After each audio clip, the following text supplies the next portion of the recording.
Deus vai te punir. Tá, deixa ele punir. Tá tudo bem, eu aceitei. Não tem o livre-arbítrio? Eu aceitei. Não precisa se preocupar comigo. Tem alguém se preocupar. Você não precisa ser o paladino da justiça de Deus. Deus não precisa de você. Mesmo ele não precisa. Ele é onipotente. Se ele faz assim, eu morro. Se ele não gostar mesmo, ele me mata. Fala pessoal, meu nome é Denis Delacroix, esse é o canal Cristão Dela e hoje nós vamos fazer o react do humorista Fábio Porchat falando sobre a Bíblia, sobre Jesus no Flow Podcast. Eu achei um debate, uma exposição bem interessante, embora discorde de muita coisa. Enfim, você também deixa o seu like desde já, tá? Se inscreva no canal e também deixa aqui seu comentário respeitosamente, claro, se você concorda ou se você discorda de alguma coisa. Chega de papo furado e vamos pro vídeo. Quando eu tô conversando com um cara e a gente tá debatendo sobre alguma coisa e eu falo, pô, mas por que tu acha isso? E o cara fala assim, tá na Bíblia? Aí eu, pô, fudeu. Por quê? Mesmo sendo o cara que acredita em Deus, e eu entendo que não é o Deus dogmático, mas quando o cara fala assim, pô, mas tu acredita nesse estudo? Ou, pô, mas tu tá caindo na lábia da NASA? Ou, pô, mas tá escrito na Bíblia. Esse tipo de argumento, ele é invencível, certo? Tudo partiu de um pressuposto que é, tá bom, então você acredita na Bíblia, você acredita que tá na Bíblia. Então você tem que acreditar em tudo que tá lá na Bíblia. Se você fizer a sua pré-seleção do que você acha que é verdade e o que não é, aí não há conversa, porque daí cada um escolhe o que quer acreditar conforme a sua base. Então, ou você acredita que Noé viveu 950 anos... Se Noé tinha ou não 900 e poucos anos, claro, para construir uma arca com a tecnologia que ele tinha, sinto muito, ele tinha que ter mais idade, seus filhos também, por consequência, teriam que ter vivido mais. Pessoal, se a gente está falando da fé cristã, a gente lida com muita naturalidade o assunto de milagres, de algo que só Deus pode fazer. E alguém viver 900 anos, desculpa, para Deus não é um problema algum, entendeu? Se é Deus quem controla a morte, a vida, a velhice e a juventude, fazer uma pessoa viver 900, 300, 400, 500 anos não é nenhuma dificuldade para Deus. Só que aqui eu estou fazendo uma perspectiva, um olhar, eu sou cristão, obviamente, então, partindo do pressuposto que Deus realmente é onipotente, ciente e presente, desculpa, fazer alguém viver todo esse tempo não é nenhum problema. Sem falar que nós não sabemos como era naquele tempo a contagem no tempo, como era percebido por eles a passagem do tempo. A gente tem aqui o nosso calendário com janeiro, fevereiro, março, abril, e a gente vai contando os ciclos. Naquele tempo a gente não sabe exatamente como era contado o seu ciclo.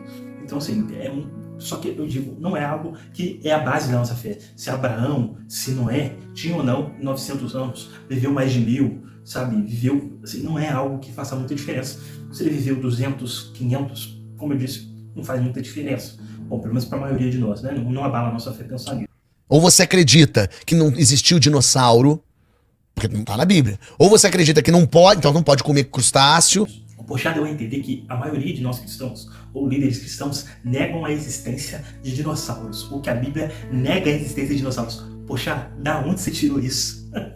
Quem te falou isso? Desculpa, pessoal, eu não sei quem que o Porchat tá ouvindo, mas certamente devem ser os pregadores e os pastores do TikTok, os pastores do, sei lá, do YouTube, os pastores e os pregadores do Instagram, porque eu nunca fui numa igreja em que o pastor batesse no púlpito e dissesse que os dinossauros não existiam. Você tem que acreditar que escravidão, beleza, que tá na Bíblia, tá tudo bem.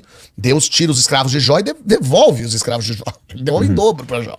Então, Deus acha escravidão, beleza. Então aí eu respeito mais. Se você mas é assim, eu respeito mais o maluco do que o que acredita nos pedaços. Da onde ele tirou isso? Talvez alguns cristãos lá, no tempo da escravidão, tivessem tirado esses textos fora do contexto histórico e cultural do seu tempo para poder justificar a escravidão de negros, né? Pelo que a gente tá tentando entender aqui. Mas, assim, bom, a Bíblia conta de como a questão da escravidão ela foi disciplinada naquele tempo. Uma pessoa ela possibilidade, ser escravizada por algumas razões. Dívida. Uma pessoa poderia ser escravizada por dívida, foi lá, fez alguma coisa, estava devendo, a pessoa se submetia à escravidão, ou era convencida a submeter a escravidão de alguém para quitar aquela dívida. Segundo, a pessoa poderia ser escravizada por uma questão de guerra. Claro, aquilo fazia parte de uma cultura daquele tempo, tá? Então precisava ser disciplinado, e foi disciplinado daquele tempo. Então, como esporte de guerra, você poderia ter alguns escravos ali. E pior, que é o que eu acho que é o que eu sei que acontece no Brasil. Ninguém leu a Bíblia. 5% das pessoas leram a Bíblia. Não sei quantas desses 5% têm capacidade de compreender o que é a Bíblia, mas a maioria das pessoas, esmagadora, deixou alguém ler a Bíblia por elas. Isso. E essa pessoa fez um entendimento do que ela acha que aquela parábola quer dizer e ela devolveu pra gente. E agora você acredita cegamente na opinião de uma pessoa em cima de um escrito de milhares de anos, que foi traduzido, retraduzido, que foi selecionado por um grupo de pessoas lá no século IV e que falou isso fica de fora, isso fica dentro. Então, isso pra mim é um perigo mortal. Isso é um perigo. Ninguém leu a Bíblia. Fábio Porchat, da onde você tirou isso aí? Da onde você tirou esse número, amigo? Da onde você tirou esse número de que a maioria dos evangélicos não leram a Bíblia? Da onde? Da onde? Sendo que boa parte dos ensinamentos literários se dá no início da vida de uma pessoa dentro da igreja. Já ouviu falar, Fábio Porchat, em escola bíblica dominical? Em estudo bíblico? Já ouviu falar sobre isso?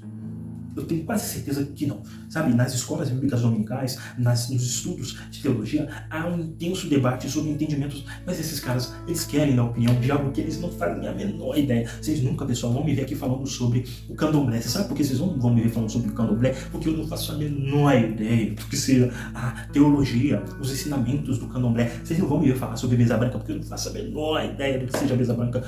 E eu não sei, eu não tenho interesse em saber. E eu não vou ficar aqui dando opinião sobre o que é, sobre como é a comunidade da mesa branca, do candomblé, do islamismo. Eu não vou falar sobre o Islã, porque eu não conheço, eu não sei o que eles fazem, como vivem, comem, como dormem, a sua comunidade, eu não sei aonde vem, eu não faço a menor ideia, e eu não vou dar opinião sobre eles, sabe? Então, assim, Em qualquer lugar, Fábio. Em qualquer lugar.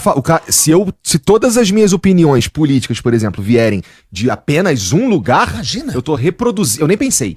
Né? Outra coisa que me pega, e aí tu pode continuar, outra coisa que me pega também é, isso aqui é assim porque eu li nesse livro. Meu irmão, não é porque o cara pôr num livro. Isso! É o famoso saiu no jornal, é verdade. Não, o cara escreveu sim, o cara pode ser um imbecil. O cara pode ter se equivocado até. Tu não pode nem se dar o trabalho de questionar o que o cara escreveu, maluco. Assim, e Mas- você com você. E essa que é a beleza da coisa. É ler a Bíblia e ver o que te serve, o que concorda, o que não concorda. Eu leio esse cara falou uma coisa, eu falei, esquisito, não gostei. Peraí, deixa eu ler o que um outro cara diz contra isso. Eu vou ler e falar, interessante que esse cara tá dizendo uma outra coisa. Eu vou ler um terceiro que fala, puta, eu nunca nem tinha prestado atenção Nossa, mas nisso. precisa de uma honestidade intelectual que não tá em alta hoje em dia. pra fazer isso aí, Fábio. Realmente não tá em alta. Mas nunca esteve. Porque, na verdade, se a gente for olhar com coração puro e bom, desde sempre, na humanidade, você tem gente mais humilde, que não entende, que não compreende, que não tem estudo, que não, né, que não chega ali. Então você seleciona uma pessoa, que é uma pessoa que a comunidade deu a ela mais possibilidade de chegar a ler, escrever. Mas naquela época, então, ler e escrever era um negócio de ler e falar, ó, eu vou ler pra você o que tá escrito aqui e vou te dizer pra entender. Então eu vou fazer como eu sou um cara que viajei, conheci lugares fora, eu vou chegar e trazer pra você uma referência que você nem tem e vou te dar. Então tinha uma coisa bonita nisso, que é um cara que a gente confia, que a gente acredita, só que o que a gente mais tem hoje é pessoas totalmente corrompidas pelo dinheiro, pelo poder, pelo que quer que seja. Pela fama. E pela fama, e que corrompe o argumento, e corrompe a mensagem.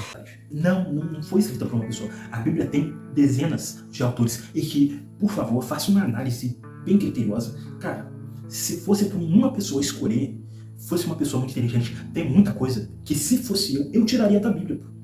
Eu tiraria, se fosse eu tiraria. Tem muita coisa que não devia estar lá. Traição, incesto, assassinato, tem tudo lá. Imagina só, o homem segundo o coração de Deus, tem pecado dele lá, amigo. Davi, considerado um homem segundo o coração de Deus, tem lá o pecado dele. Quem é o maluco que colocou lá? Quem é o doido? A gente não acredita em reencarnação. A gente não acredita que espíritos voltem. Tem Jesus falando com os espíritos de Elias e de Moisés? Olha a contradição aí. Como pode não existir eu não poder falar com espíritos e ter uma passagem em que o espírito de Elias e de Moisés aparece? Entendeu o ponto? Se fosse uma pessoa que tivesse escolhido, essa pessoa é totalmente incapaz, porque assim, ou esse livro é realmente da parte de Deus, é um livro assim, guardado divinamente, ou, cara, é muita incompetência, porque tem coisas ali da Bíblia, cara, que fazem mais a gente, em teoria, duvidar. A gente nos dá combustível para duvidar do que combustível para confiar. Né? Então, assim, o Deus que você quiser acreditar, ele tem, na teoria, Deus é amor. Qualquer Deus é amor, né? Deus é amor. Jesus era um cara, o cara prega coisas lindas. Jesus é um cara bacana pra caramba. Ele fala coisas legais de, o cara dá um tapa, dá outra. Jesus não fala assim, parte pra cima mesmo, come na porrada. Não, ele fala, calma, ouve. Né? Jesus, ele tem um lado de, não, quem nunca errou, que atira pra... Como é que você tá julgando ele? Ele errou, mas você também já errou. Você também errou. Porque se eu jogar uma pedra nele, amanhã eu vou jogar em você. É isso que Jesus está falando. Tá ordenando uma comunidade, uma sociedade ali, pra dizer, gente, calma. Porque o ser humano é uma besta em todos os sentidos, de burro e de animalesco mesmo. Então as pessoas precisam ler a Bíblia. Eu sinto nessas frases do Porchat que ele é muito fã de Jesus. Muito fã. E ele alega que os cristãos selecionaram partes da Bíblia para seguir. E eu acredito que o próprio Porchat também, ele tem disso. Ele fala com muita referência, com respeito sobre Jesus. Foi legal ele fazer isso. Mas assim, pegou também só coisas boas de Jesus. Esqueceu de outros pontos. Porchat, Jesus, ele reafirma a sua divindade, cara. Ele reafirma que ele é o Filho de Deus. Jesus afirmou, eu sou o caminho, a verdade e a vida. Ninguém vem ao Pai senão por mim. Você esqueceu dessa parte? Não, Jesus disse para não dar a outra face. Mas ele falou também que veio trazer divisão, amigo. De que depois dele, aí seria pai contra filho, filho contra pai, irmão contra irmão, marido contra esposa. Você esqueceu dessa parte, amigo? De que haveria a condenação eterna? Jesus não nega isso, amigo. Quem está fazendo escolhas do personagem Jesus é você também. Para olhar e saber que Balaão conversou com uma jumenta. Uma jumenta falou. Balaão falou, para de sair do caminho, que eu tô cheio de coisa. Assim, entendeu? Então não dá pra gente olhar e falar, não, Noé viveu 950 anos, sabia disso? Naquela época que se vivia 25 e morria de tifo, de gripe, Noé viveu 950. Abraão viveu 300. O que é um Moisés puta feito antes da penicilina. Nossa senhora, antes de qualquer coisa. Antes do Tilenol, menina. Viveu. E aí a gente fala, gente, mas aí... Por isso que eu acho, por exemplo, o Talmud dos judeus muito interessante. Tu estudou tudo isso sendo ateu? Eu leio tudo isso. Bíblia, eu li a Bíblia, menino. E aí, o Talmud, que eu quero até comprar um Talmud, quem estiver lendo aí, por favor, me acha um Talmud aí, porque ali tem as histórias, os estudos dos rabinos ao longo dos anos sobre essas histórias e discussões entre seres pensantes em cima disso, discussões que duram até hoje. O Talmud é o livro sagrado ou é um livro sagrado de estudo? É um livro sagrado de estudo. Tá. Tem a Torá é o livro deles, né? Bom, o Velho Testamento serve pro Islã, pro judeu e pro cristão, né? É o mesmo pra todo mundo. Então todo mundo acredita nessas coisas. Mas o Talmud tem essa coisa do estudo, que também é um livro religioso, um livro sagrado, mas é isso que eu acho muito interessante. São rabinos ao longo da história que debatem as conversas. Ou seja, vão atualizando. Porque eu não tô nem entrando aqui no mérito de isso foi escrito no século 10 antes de Cristo. O que mudou em 3.000 anos? Né? Então não tô nem entrando nisso aí. Então, tem uma conversa que vai se atualizando. Desse grande rabino, pensador, que estudou a Torá, que leu, que viu tudo, que acha isso. Que estudou os estudos dos outros rabinos? E aí vem um outro rabino que lê esse estudo e fala, não concordo. Não concordei com ele. Tô achando que Yosef não tá... Acho uma outra coisa. Mas é um outro pensador fodão. E aí dali 50 anos vem outro pensador e fala, porra, nenhum nem outro.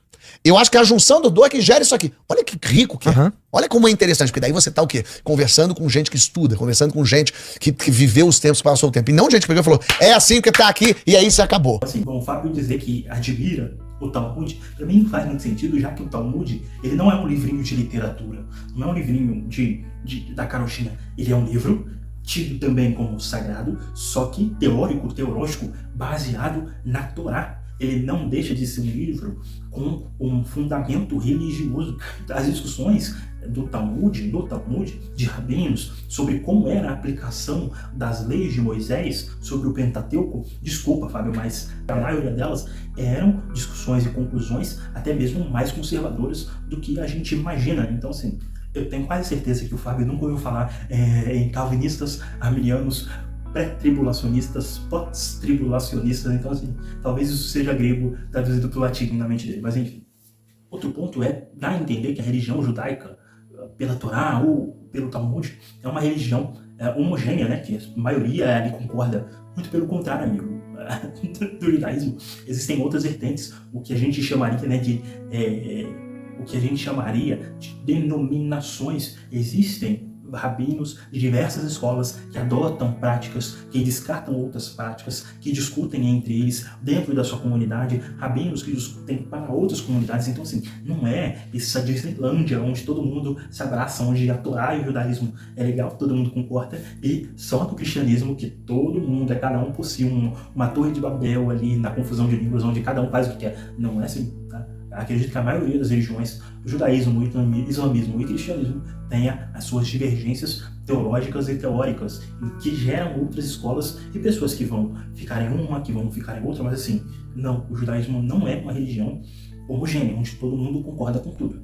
Poxa, isso aqui o Velho Testamento é uma junção de vários pedaços de coisas escritas por várias pessoas diferentes que a gente não sabe nem quem são. Com décadas, às vezes séculos de diferença entre eles. Séculos de diferença.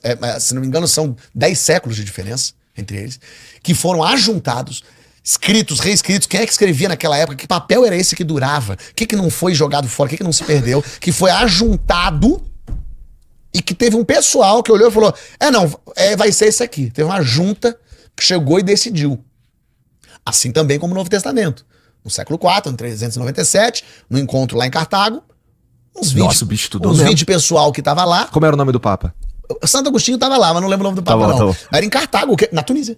Foi na Tunísia que a Bíblia foi ajuntada o Novo É Testamento. isso que tu vai fazer na Tunísia, né? Seu Eu vou lá rustido. atrás. Sabe onde é que tá a arca? Eu fui pra Etiópia e descobri que tá lá a arca dos 10 mandamentos, tá na Etiópia. É? Que é a arca do Indiana Jones. A arca, olha só, tá lá na Etiópia. E foi trazida pela rainha de Sabá, lá do rei Davi que deu pra ela. Mas enfim. Rainha de Sabá. Isso foi uma piada? Acho que foi uma piada, não peguei. Mas enfim.